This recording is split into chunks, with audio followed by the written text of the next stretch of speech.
किसी भी यूनिवर्सिटी को बेस्ट बनाने के पीछे ना उसके कई सारे कारण होते हैं और पहला कारण होता है वहाँ की फैकल्टी। जिस भी यूनिवर्सिटी के अंदर फैकल्टी बढ़िया होगी, कमाल की होगी, अमेजिंग होगी, तो यूनिवर्सिटी अपने आप में बेहतरीन कहलाएगी, बेस्ट यूनिवर्सिटी हो जाएगी। दूसरा कारण होता है स्टूडेंट्स का। स्टूडेंट्स यदि टैलेंटेड होंगे, रिसर्च में अपना ध्यान रखेंगे, यानी कि बेहतरीन रिसर्च करने में अपना डिवोशन देंगे, तो यूनिवर्सिटी अपने आप में वो बेहतरीन हो जाती है।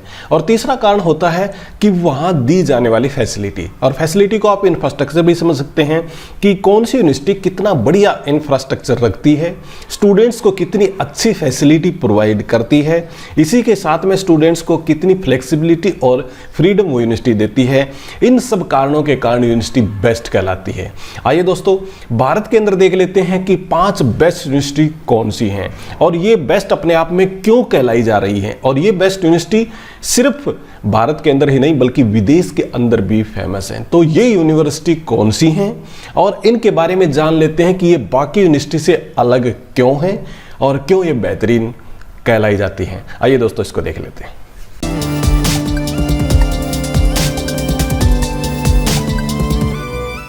नमस्कार दोस्तों, मैं हूं डॉक्टर दलबीर सिंह। आप देख रहे हैं यूट्यूब चैनल क्वेस्ट इंडिया। दोस्तों, सबसे पहले यूनिवर्सिटी की बात कर लेते हैं और वो हमारे सामने JNU, जवाहरलाल नेहरू यूनिवर्सिटी। आपको पता है कि भारत का पहला प्रधानमंत्री कौन था?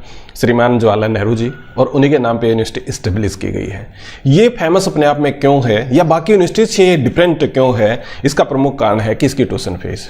यहाँ देश विदेश से बहुत सारे बच्चे आते हैं और इनकी ट्यूशन फीस यदि आप देखे जाए तो मैं ये कह सकता हूँ कि भारत के अंदर सबसे कम फीस रखने वाली यूनिवर्सिटीज़ में से एक यूनिवर्सिटी जवाहरलाल नेहरू यूनिवर्सिटी है।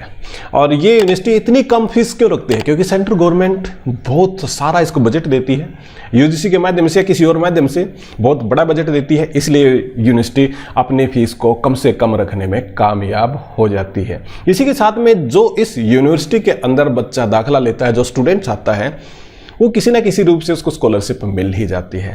तो ट्यूशन फीस के मामले में, स्कॉलरशिप के मामले में अधिक होने के कारण, बढ़िया होने के कारण ये यूनिवर्सिटी बेस्ट है और पहले नंबर पे आती है। इसी के साथ में आप देखिए कि JNU को 2017 के अंदर प्रेसिडेंट का एक अवार्ड मिला था और वो मिला था बेस्ट यूनिवर्सिटी अवार्ड कहलाता है। इसके साथ में यहाँ की कल्चर आप देखोगे तो कंपोजिट कल्चर है, क्योंकि पूरे देश विदेश से स्टूडेंट यहाँ पे आते हैं। और खासकर आपको यहाँ पे जब आप जाओगे यूनिवर्सिटी के अंदर जो कल्चर आपको दिखाई देने को मिलेगा ना, ऊपर मिलेगा आपका कुर्ता, नीचे मिलेंगी बाटा की चप्पल और जींस पहने हुए स्टूडेंट्स यहाँ पे दिखाई देंगे, एक झोला लटकाए मिलेंगे अपने कंधे के ऊपर। एक कंपोजिट कल्चर है। जब कोई भी विरोध करना होता है, किसी को प्रीच करना होता है, तो ये स्टूडेंट्स हाथ के द्वारा हैंडमेड पोस्टर बनाते हैं और काफ़ी ज़्यादा अच्छे तरीके से कैंपस के अंदर लगाते हैं। तो ये कंपोजिट कल्चर दिखाई देती है। ये बच्चे बड़े टैलेंटेड होते हैं। टैलेंटेड होने का प्रमुख जो कारण है वो है कि ये यूनिवर्सिटी एंट्रेंस बेस्ड एडमिशन करती है। एंट्रेंस 80 सेंटर हैं भारत के अंदर और उसके अंदर काठमांडू भी। काठमांडू नेपाल की कैपिटल है, आपको पता होगा। तो नेपाल से भी स्टूडेंट्स आते हैं। जहाँ जहाँ से स्टूडेंट्स ज़्यादा आते हैं वहाँ यूनिवर्सिटी अपना एक एंट्रेंस टेस्ट रखती है, उसी के आधार पर यूनिवर्सिटी एडमिशन करती है। तो पूरे भारत से, अलग अलग एरिया से काफ़ी सारे बच्चे आते हैं और जो काफ़ी टैलेंटेड होते हैं वो इस यूनिवर्सिटी के अंदर आते हैं। उनका मोटिवेशन होता है और उनका एक ध्येय होता है, एक टारगेट होता है अच्छी रिसर्च करना, इसलिए यूनिवर्सिटी बेस्ट कहलाती है। इसी के साथ में दोस्तों, आपको JNU की फ्लेक्सिबिलिटी और फ्रीडम के बारे में तो पता ही होगा। ऐसी बात मैं क्यों कह रहा हूँ? निवेदिता मेनन को आप जानते होंगे, जो भारत विरोधी एक्टिविटी में खूब बढ़ चढ़ के भाग लेती है, अपने आप को ना बड़ी पता नहीं क्या टैलेंटेड समझती है। हालांकि पॉलिटिकल साइंस की प्रोफेसर है, कई मतलब कॉलेजेस के अंदर, दिल्ली यूनिवर्सिटी के अंदर इसने काम किया है, परंतु जितने भी काम करती है भारत के विरोधी करती है। मैं तो इस लेडी को पागल लेडी ही कहूँगा, परंतु पता नहीं JNU ने इसको क्यों रखा हुआ है। और JNU ने इसको रखा हुआ है, भारत गवर्नमेंट, भारत सरकार इसको पैसे दे रही है, इसी कारण तो JNU की फ्लेक्सिबिलिटी और फ्रीडम कहलाती है। क्योंकि जितने भी ये मुहिम चलाती है वो भारत के खिलाफ होते हैं, फिर भी गवर्नमेंट इसको पैसे दे रही है, तो ये फ्रीडम दिखाई देती है, कि जिसको हम अभिव्यक्ति की आज़ादी कहते हैं, फ्रीडम टू स्पीच कहते हैं। जितनी भी बार आप देखोगे भारत के खिलाफ काम करती आपको दिखाई देगी। और यदि पाकिस्तान जैसे देश में होती तो इसको ना लात मार के देश से निकाल देते, परंतु फिर भी भारत मतलब ये एक कुटुंब भारत की बात करें, एक बड़े दिल की भारत की बात करें कि निवेदिता मेनन जैसे प्रोफेसर को भी रखा हुआ है और 2 लाख रुपए 2.5 लाख रुपए महीना उसको सैलरी से नवाजा भी जा रहा है। और आप ये देखिए कि राधिका, जैसे कश्मीर फाइल के अंदर राधिका एक कैरेक्टर निभाया गया, वो निवेदिता मेनन की किस प्रकार की सोच है वो डिफाइन भी करता है। चलिए दोस्तों, दूसरी यूनिवर्सिटी पे चलते हैं और दूसरी यूनिवर्सिटी हमारे सामने दिल्ली यूनिवर्सिटी DU। और DU को कौन नहीं जानता, सबका एक सपना होता है दिल्ली यूनिवर्सिटी के अंदर दाखिला लेना। क्वालिटी एजुकेशन, अफोर्डेबल प्राइस, परंतु आप याद रखिए JNU से महंगी है परंतु फिर भी अफोर्डेबल प्राइस के ऊपर है। मोस्ट एक्सपीरियंस फैकल्टी है, यहाँ पे गाइडेंस देने के लिए बहुत ही बढ़िया फैकल्टी दिल्ली यूनिवर्सिटी के अंदर है, क्योंकि दिल्ली यूनिवर्सिटी एक तो बहुत पुरानी है, दूसरी बात कैपिटल में लोकेटेड है। तो इस यूनिवर्सिटी की लोकेशन, इस यूनिवर्सिटी कि अपने आप के अंदर स्टूडेंट्स की ज़्यादा से ज़्यादा और पूरे भारत से स्टूडेंट्स जाने की चाहत इसको अपने आप में यूनिक बनाती है। और QS रैंकिंग के अनुसार यदि आप देखोगे तो दिल्ली यूनिवर्सिटी का एशिया के अंदर 81 यानी 81st रैंक था। और इसी में यदि आप देखोगे ब्रिक नेशन के अंदर तो 39th रैंक दिल्ली यूनिवर्सिटी का है। और पूरे वर्ल्ड वाइड आप देखोगे तो 441वां यानी 441st रैंक इस यूनिवर्सिटी का आता है। तो ये QS के अनुसार आप देखिए कि रैंकिंग है ना, जो QS के अनुसार है, तो इसके अनुसार इसका रैंकिंग आप देख सकते हैं। DU यूनिवर्सिटी अपने आप में बहुत ज़्यादा पॉपुलर है। प्रोफेसर पॉइंट्स करते हैं कि इसकी लोकेशन बड़ी अच्छी है और ये एक रिसर्च फैसिलिटी है जो बड़े अच्छे ढंग से प्रोवाइड करती है। इसका इंफ्रास्ट्रक्चर बहुत ही शानदार है, इसलिए यूनिवर्सिटी दूसरे नंबर पे आती है, बहुत ही बेस्ट है। देश विदेश के अंदर ये यूनिवर्सिटी खास है। तीसरी यूनिवर्सिटी पे चलते हैं और वो है बनारस हिंदू यूनिवर्सिटी BHU भारत की सबसे पुरानी यूनिवर्सिटियों में से एक है।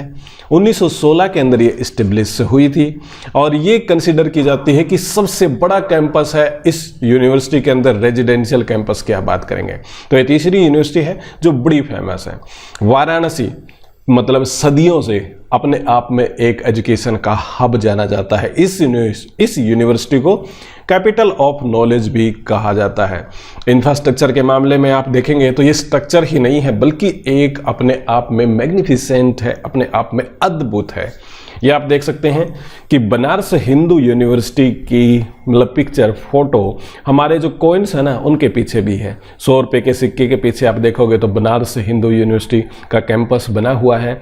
इसी के साथ में आप 10 रुपये के सिक्के पे देखेंगे तो भी बनारस हिंदू यूनिवर्सिटी का मतलब इस प्रकार का स्ट्रक्चर बिल्डिंग्स बना के और उसके चिन्ह को यहाँ पे स्वर्णिम किया गया है, बहुत ही ज़्यादा अंकित किया गया है। अगली यूनिवर्सिटी पे चलते हैं और वो है 4th नंबर पे, ये है इंडियन इंस्टीट्यूट ऑफ साइंस और ये अपने आप में कमाल है। बेंगलोर के अंदर है, आजकल बेंगलुरु भी कहते हैं, परंतु जैसे पंजाब यूनिवर्सिटी के अंदर आप बात करेंगे PAN, परंतु पंजाब यूनिवर्सिटी में PUN आता है। इसी प्रकार से बेंगलोर है अभी भी इंडियन इंस्टीट्यूट ऑफ साइंस। ये इंस्टीट्यूट 1909 में एस्टेब्लिश किया गया था जमशेद जी टाटा के द्वारा। जमशेद जी टाटा मतलब टाटा कंपनी जिसकी हम बात करते हैं, जिनकी गाड़ियां ना 5 स्टार है, पंच से लेके और हैरियर तक आप बात करेंगे तो सारी की सारी गाड़ियां 5 स्टार जिसकी मिलती हैं। जमशेद जी टाटा, टाटा कंपनी ग्रुप के मालिक जिन्होंने टाटा कंपनी शुरू की थी, उनके द्वारा ये शुरू किया गया था। और सबसे पहले मतलब सबसे पहले नहीं, आज भी लोग इसको इंडियन इंस्टीट्यूट ऑफ साइंस को टाटा इंस्टीट्यूट के नाम से भी जानते हैं। और ये it is the one of the oldest पुराने इंस्टीट्यूट में से एक है। इसका फाइनेस्ट सेंटर है इंडिया के अंदर। और यदि आप बात करेंगे QS रैंकिंग के अनुसार 186 वर्ल्ड रैंकिंग है इसका, 186 बहुत मायने रखता है। और बाकी आप देखोगे तो एशियन यूनिवर्सिटी के अंदर इसका 56 रैंक आता है। IISc is renowned for its academic freedom, ये अपनी आज़ादी के लिए, फ्रीडम के लिए जाना जाता है। फोकस्ड है इसका रिसर्च एक्सेलेंस के अंदर और हाई क्वालिटी है फैकल्टी की और स्टूडेंट्स की। ये है 4th नंबर पे। दोस्तों 5वें नंबर की यूनिवर्सिटी देखते हैं। 5वें नंबर की यूनिवर्सिटी हमारे सामने है university of Kolkata. Calcutta university के नाम से भी जानते हैं, कोलकाता कहते हैं। कई बार यदि आप इंटरनेट पे देखोगे तो इस प्रकार से कलकत्ता आपको दिखाई देगा जो इसका पुराना नाम है, परंतु मैंने इसका नए वाला यहाँ पे मेंशन कर दिया, कोलकाता यूनिवर्सिटी। इस यूनिवर्सिटी का मतलब लार्जेस्ट नैनो साइंस और नैनो टेक्नोलॉजी सेंटर इस यूनिवर्सिटी का लोकेटेड है। ये मतलब स्टार्टिंग में जब ये यूनिवर्सिटी स्टार्ट की गई थी 1857 के अंदर इस्टेब्लिश ये हुई थी और पहली भारत की ऐसी मल्टी डिसिप्लिनरी और वेस्टर्न स्टाइल इंस्टीट्यूट था, सिर्फ भारत का ही नहीं बल्कि एशिया का। तो ये साइंस यूनिवर्सिटी के तौर पे जानी गई थी। अब यहाँ पे आप देखें ये यूनिवर्सिटी कंसिडर्ड है सेकंड लार्जेस्ट, दिल्ली यूनिवर्सिटी के बाद में ये सबसे बड़ी यूनिवर्सिटी है। कोलकाता यूनिवर्सिटी बहुत बड़ी है। ये यूनिवर्सिटी का जुरिस्डिक्शन की बात करें तो स्टार्टिंग में जब ये बनी थी तो इसका मतलब आप कैचमेंट एरिया देखेंगे ना तो लाहौर से लेकर म्यांमार तक ये फैली हुई थी। आजकल तो मतलब कुछ डिस्ट्रिक्ट में, फ्यू डिस्ट्रिक्ट्स के अंदर ये सेंटर्ड है, परंतु उस समय पे जब इस्टेब्लिश हुई थी तब ये लाहौर से लेकर म्यांमार तक फैली हुई थी। तो आप देख सकते हैं कि कितनी बड़ी ये यूनिवर्सिटी थी, कितना बड़ा इसका कैचमेंट एरिया था। दोस्तों ये मैंने बताने की कोशिश की आपको 5 बेस्ट यूनिवर्सिटी जो भारत की ही नहीं बल्कि विदेश के अंदर भी पहचानी जाती है। उम्मीद करता हूँ ये आपको पसंद आया होगा। यदि हमारे से कोई क्वेश्चन है, यदि आप कॉन्टैक्ट करना चाहते हैं तो निश्चित तौर से आप हमें फॉलो कर सकते हैं।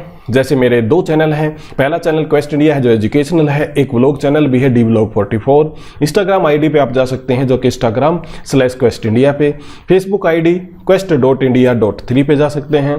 इसी प्रकार टेलीग्राम जो चैनल है हमारा वो है t.me/Quest India। व्हाट्सएप ग्रुप भी है और व्हाट्सएप के माध्यम से भी आप कनेक्ट हो सकते हैं, ये है हमारा नंबर। उम्मीद करता हूँ कि ये कंटेंट आपको पसंद आया होगा। किसी भी प्रकार का क्वेश्चन हो तो कमेंट सेक्शन के अंदर जरूर पूछिएगा, उसका जवाब देने की कोशिश करते हैं। अगले वीडियो में फिर मिलते हैं, तब तक दीजिएगा इजाजत। बहुत बहुत आपका धन्यवाद।